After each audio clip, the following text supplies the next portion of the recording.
Radio Publique Africaine.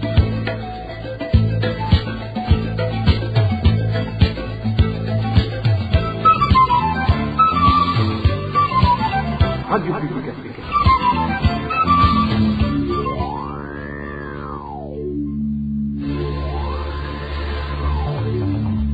C'est le moment de suivre le journal parlé en français. À la présentation, Inès Gakiza.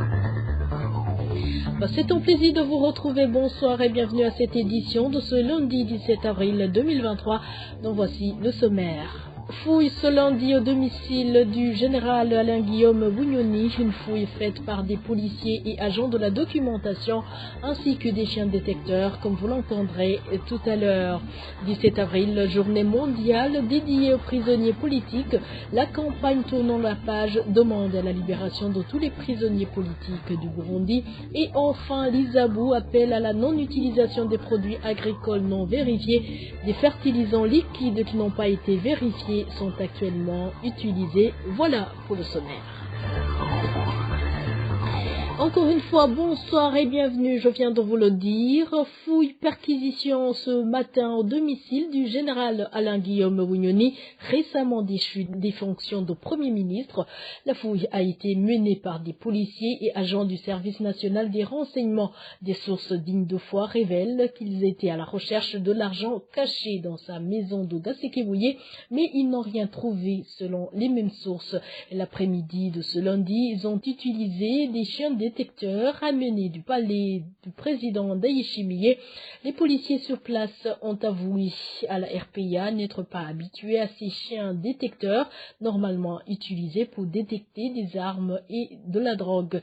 Une source de la présidence nous a fait savoir qu'on préparerait une infraction à accuser cet ancien Premier ministre. Le président Évariste Ndayishimiye semble se dérober de sa responsabilité qui est de mettre en place une politique claire pouvant pallier aux problèmes de pauvreté au Burundi en qualifiant la population burundaise de paresseux. Réaction d'Oscar Boutare, président du Forum de la diaspora burundaise FODIB. Il en appelle aux autorités burundaises à la responsabilité et à la lucidité politique pour pouvoir faire face aux problèmes qui gangrènent le pays au lieu de se chercher un bouc émissaire. Suivez Oscar Boutare. On a écouté avec consternation l'interview du président Ndayishimiye au cours duquel il niait la pauvreté des Burundais. Il disait que les Burundais ont de quoi manger, ont de quoi mettre sous la dent, et que si jamais les Burundais étaient affamés comme c'est souvent présenté, ils voleraient dans les champs de maïs. En tenant de tels propos, le président de la République semble donner un feu vert de voler tout ce que l'on trouve sur son chemin si jamais on a faim. On a malheureusement l'habitude d'entendre de tels propos venant des autorités burundaises, arguant que les Burundais sont immensement riches. Ces politiciens, au lieu de mettre en place une politique claire pour lutter contre la pauvreté, se dérobent de cette responsabilité qui est pourtant la leur, et jette du tort aux Burundais pauvres, les qualifiant de fainéants ou de paresseux. Cette manière des autorités burundaises de se chercher des boucs émissaires de leurs échecs ou absence de politique claire pour le développement de notre pays est pour nous une sorte de démission de leur responsabilité. Nous en appelons à la responsabilité et à la lucidité politique afin d'éradiquer la pauvreté dans notre pays qui est devenu malheureusement le fléau qui fait des ravages. Et le comportement qu'a affiché le gouverneur de la Banque de la République du Burundi, Berbi, en permettant à sa femme de participer dans une mission de travail à Washington, est une pratique qui a été introduite par le président de la République, Évariste Ndayishimiye, en mettant en place un poste à la présidence qui est sous l'autorité de sa femme.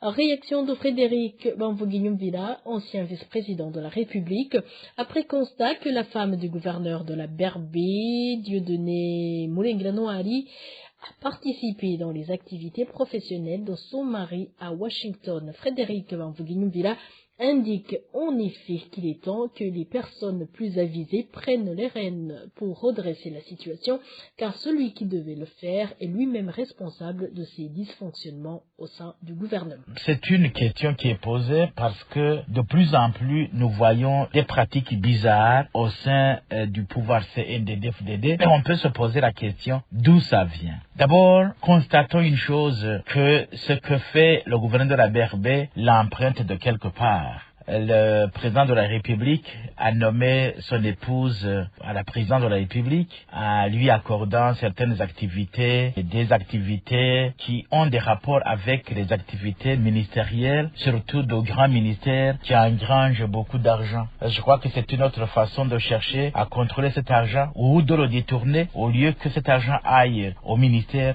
vienne auprès de Madame le président de la République. Voilà la grande question qui est posée. Donc, Madame le gouverneur a vu que c'est possible, et le gouverneur a compris que c'est aussi possible, parce que ce sont des pratiques franchement qui n'ont pas d'explication, qui n'ont pas de justification surtout. Maintenant, elle est en train de suivre cette réunion aux États-Unis. Certainement qu'elle ne comprend pas trop ce qui se fait, parce qu'elle n'est pas ni à la banque, ni au ministère, ni à la présidence. Donc ce qui fait qu'elle est en train d'avoir des secrets, des institutions, alors qu'on n'en avait pas les prérogatives. Je crois que ça, c'est le premier problème. Le deuxième problème, c'est une pratique qui risque justement de s'étendre dans d'autres services de l'État, des ministres qui empêcherait qu'un ministre tel, pour autant qu'il ait un peu de force dans ce système, ne puisse pas toujours voyager avec sa femme et au nom du gouvernement. Et qui empêcherait un gouverneur de province de faire de même. Donc, alors que ce n'était que le président de la République, le vice-président, le premier ministre, et je crois que c'est uniquement ceux-là qui ont le droit de voyager avec leurs épouses. C'est au niveau uniquement des voyages. Mais il n'est pas autorisé quand même d'aller avoir des places là-bas. Ce sont des pratiques honteuses qui n'ont pas d'explication. Parce que ça ne s'est vu nulle part au monde. Et comment est-il possible que, parce qu'ils le veulent, ils le font? Or, on ne fait pas ce qu'on veut lorsqu'on a de telles responsabilités. Ils doivent être astreints à la loi. C'est la loi qui doit orienter ce qu'ils font. Mais faire ce qu'ils veulent parce qu'ils se disent forts, ça c'est la meilleure façon de se conduire à la perdition. C'était Frédéric Bamvouguignumvila, ancien vice-président de la République. Et depuis un certain temps, le régime en place du parti CNDD-FDD a agréé officiellement une association très impliquée dans la propagation des messages de haine ethnique, surtout envers les Burundais de l'ethnie Tutsi. Cette association porte le nom de Wimenyi Burundi Communication Center et dirigée par le nommé Tade Nzigamasabo.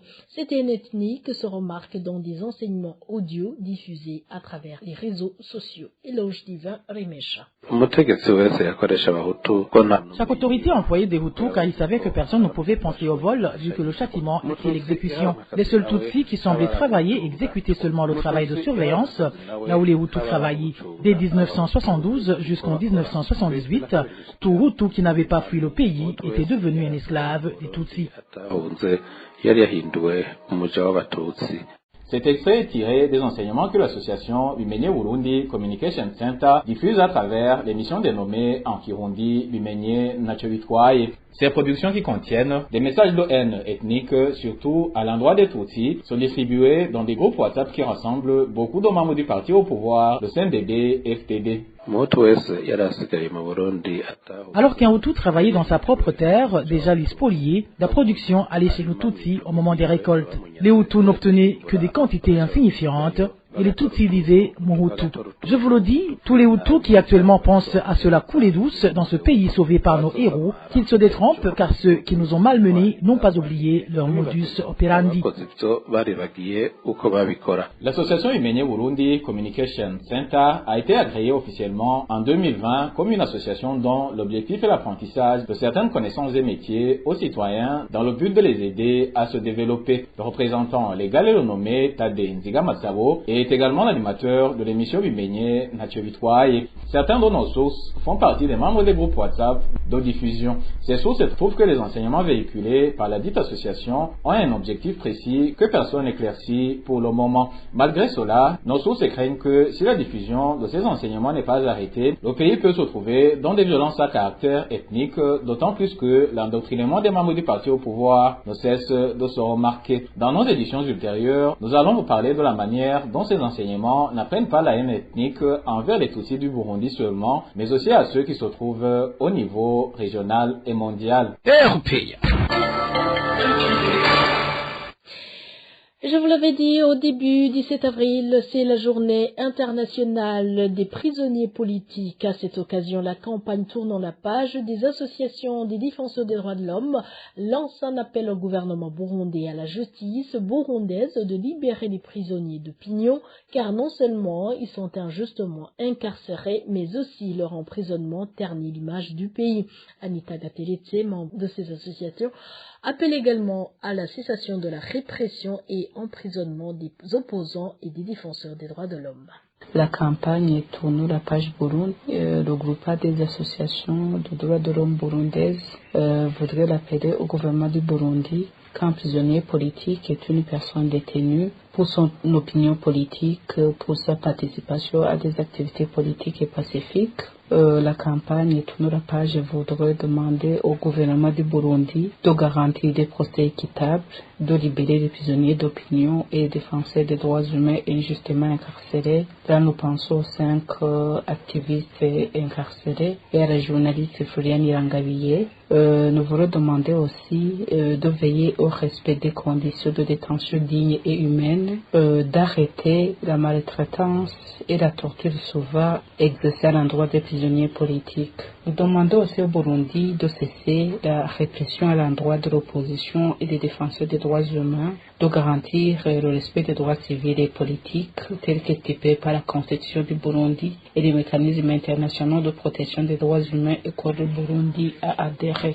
Nous demandons au gouvernement du Burundi de réunir toutes les conditions requises à la participation politique de tous citoyens et citoyennes qui le désirent pour l'édification d'un État respectueux de la démocratie afin de voir les contributions de tout un chacun pour la construction du Burundi. Et la rédaction de la RPA a pu répertorier cette personne tuée au cours de la semaine écoulée dans 5 provinces du pays. Parmi ses victimes, un prisonnier fusillé par un policier de garde. Elvis Niomongere. En province Muyinga, un homme du nom d'Ismaël a été poignardé par un certain Zotungishaka sur la Cornetura, commune Giteranyi, la nuit de ce dimanche. Nos sources à Giteranyi et dès que le défait était accusé d'entretenir des relations avec l'épouse de l'auteur du crime. Après le forfait, Zotungishaka a pris fuite. Vendredi dernier, un homme qui n'a pas été identifié sur la commune Gihuga, en commune Giheta, province Gitega, a été tué par coup de machette. La victime a été attrapée en train de voler une chèvre dans des ménages de la colline. La troisième victime d'assassinat que la rédaction de la RPA a pu connaître est un homme retrouvé mort au bord de la rivière Rusizi, sur la colline Marambo 1 de la commune Rugombo, province Chibitoke, jeudi dernier. Selon nos sources à Rugombo, la victime n'a pas pu être identifiée et il soupçonne des imbonerakure qu'il faut les patrouilles nocturnes d'avoir tué la personne. Le même jour de jeudi, un autre corps sans vie d'un homme qui n'a pas été identifié a été découvert tout près du campus Kamenge à mairie de Bujumbura. Le corps était déjà en état de décomposition. En province Karuzi, 2 corps, une femme et son nouveau-né ont été retrouvés emballés dans un sac au bord de la rivière Ndurumu qui sépare des communes Uhiga et Bugenyuzi mardi dernier. Nos sources à Karusi indiquent que la femme avait des blessures au niveau de la tête. La dernière personne assassinée répertoriée par la rédaction de la RPA et de la mairie de Bujumbura. C'est un prisonnier d'hymne de shérif qui était à la prison centrale de Mimba de la zone Musaga. Il a été fusillé par un des policiers de garde. Nos sources à Mimba indiquent que la victime avait tenté de s'évader, mais il a été fusillé alors qu'il avait été déjà maîtrisé par les policiers. Droit des réfugiés à présent, certains réfugiés burundais du camp de Lusenda qui pratiquent l'agriculture s'insurgent contre les actes de harcèlement dont ils sont victimes. Ils sont obligés de donner une certaine quantité de leur récolte au roi.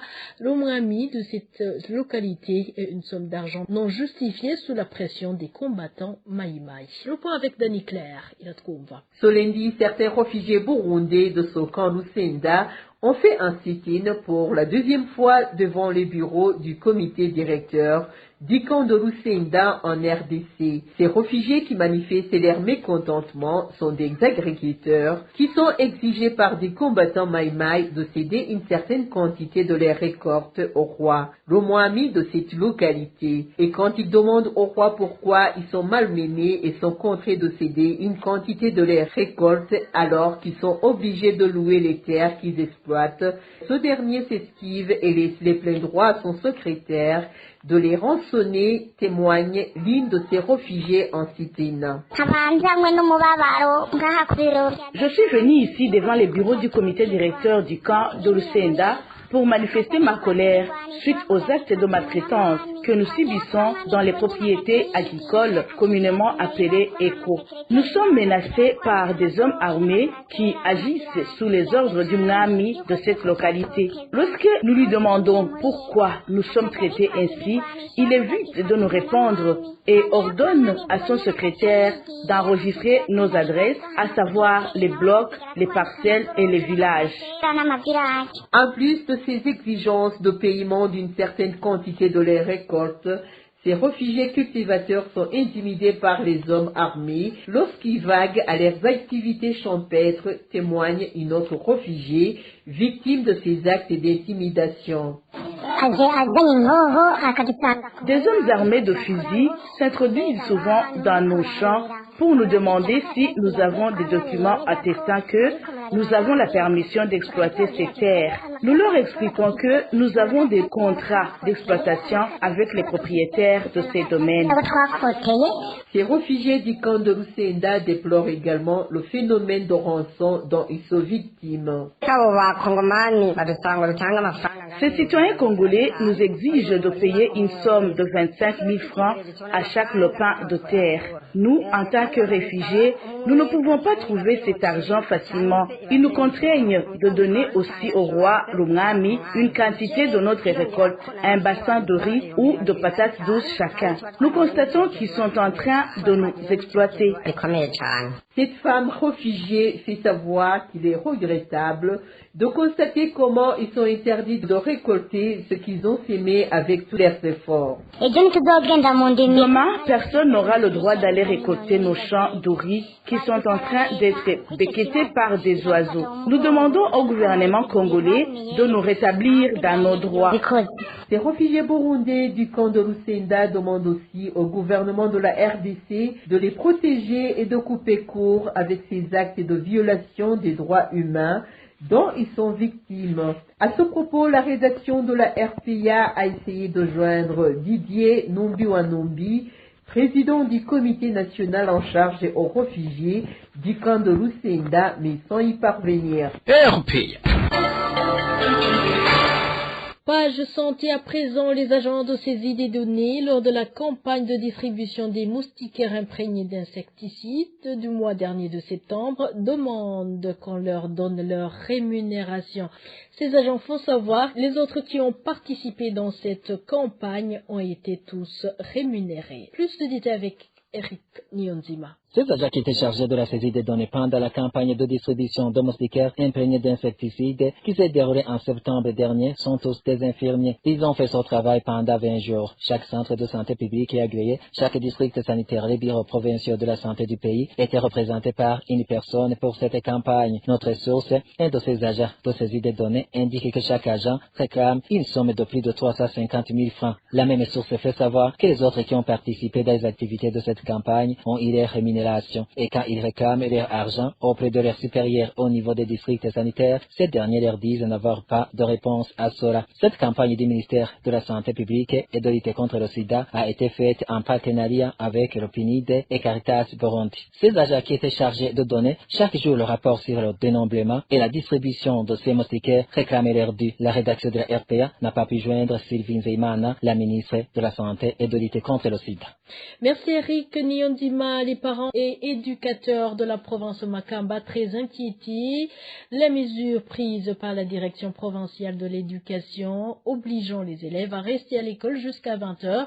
Ceux qui se sont entretenus avec la RPA font savoir que non seulement cela a fait regresser leurs enfants, mais ils craignent aussi que ça ne les entraîne dans la débauche. Josiane Mozaneza. Cette mesure, contraignant les élèves à rester en classe au-delà de 20 heures, est contestée par les parents en général de la province Makamba. Un des parents de la place qui s'est confié à la RPA, dont un des enfants étudie en communion Zalak, loin de chez lui, nous parle du calvaire que son fils endure au quotidien depuis la mise en application de la dite mesure.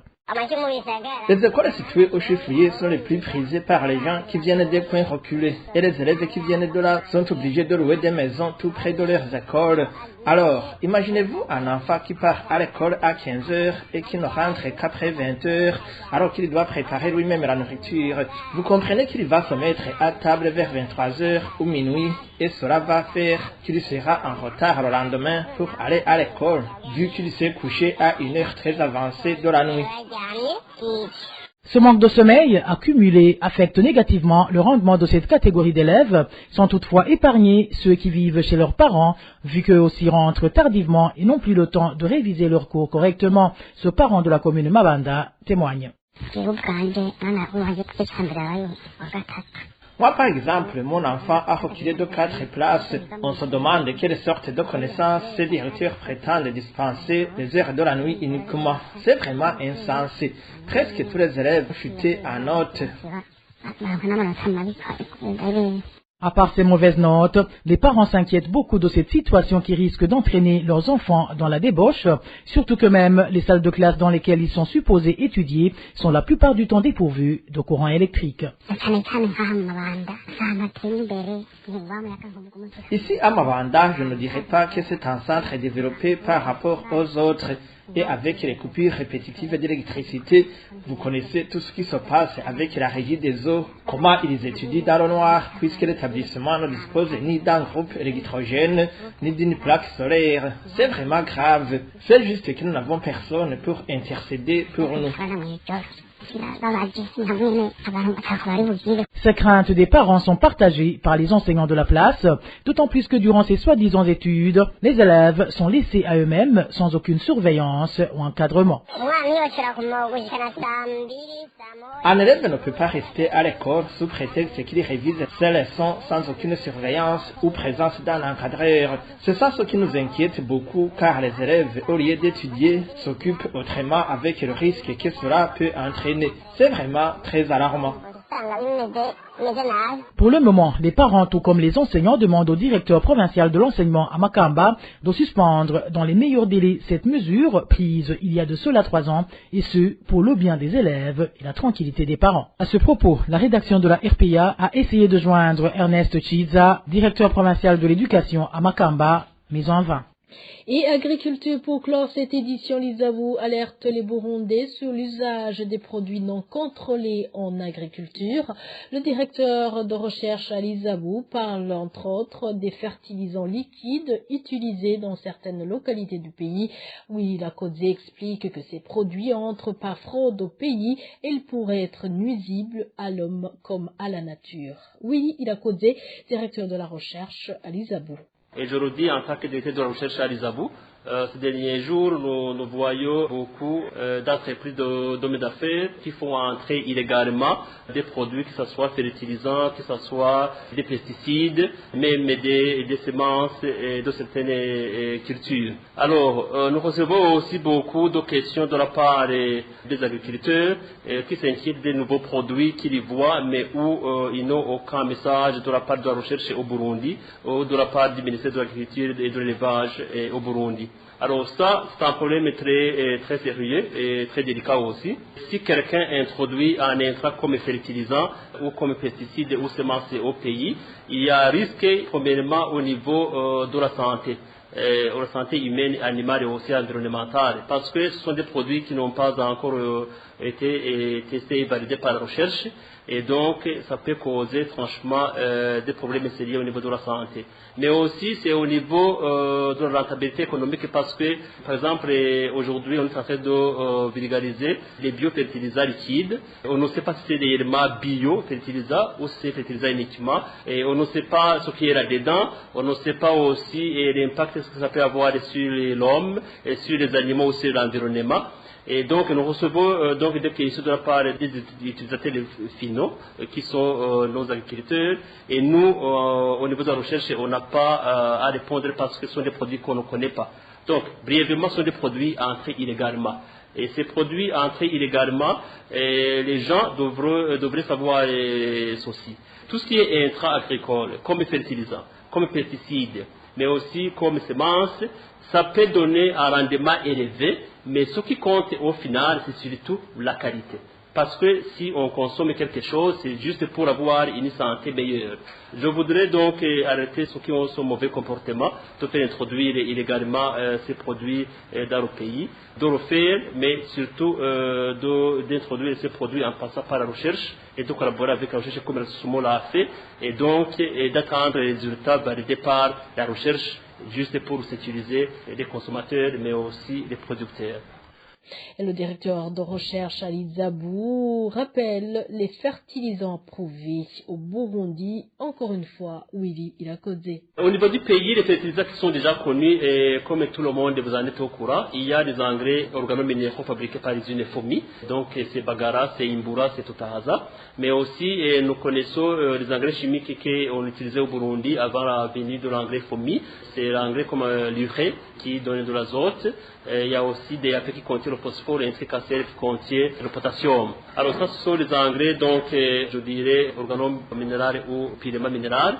Mais aussi il y a de la fumure organique, donc que nous connaissons tous, comme la fumure des animaux, fumure de vache, fumure de poule, de porc. Il y a aussi d'autres technologies qui ont été développées à l'Isavou, où on a développé plusieurs techniques de compostage qui peuvent générer un très beau compost que la population peut utiliser. Pour le moment, Isavou est en train de vulgariser ces différents types de compostage. Il y a aussi l'Isavou qui a mené des études sur les urines humaines. Ça a montré, ça a prouvé que les urines contiennent de l'azote, et qu'une fois fermentées, les urines peuvent augmenter le rendement chez les cultures, mais aussi peuvent accélérer le compostage. À l'Isavou, pour le moment, nous sommes en train aussi de mener des études sur l'effet de la matière fécale de l'homme, donc excréta humain solide. Donc ça, nous avons déjà commencé en collaboration avec l'association APROSAN. Nous sommes à une étape avancée. Très prochainement, il y aura des résultats qui montrent si réellement quelqu'un peut utiliser les excréta solides humains ou pas. Nous tenons ces éléments sonores à nos confrères de la radio-télévision Itsanganiro. Et voilà, point final à cette édition. Merci pour votre fidélité. Merci à toute l'équipe de la rédaction ainsi qu'à l'équipe technique. Au micro, vous étiez avec Inès Kakiza. Excellente soirée chez vous.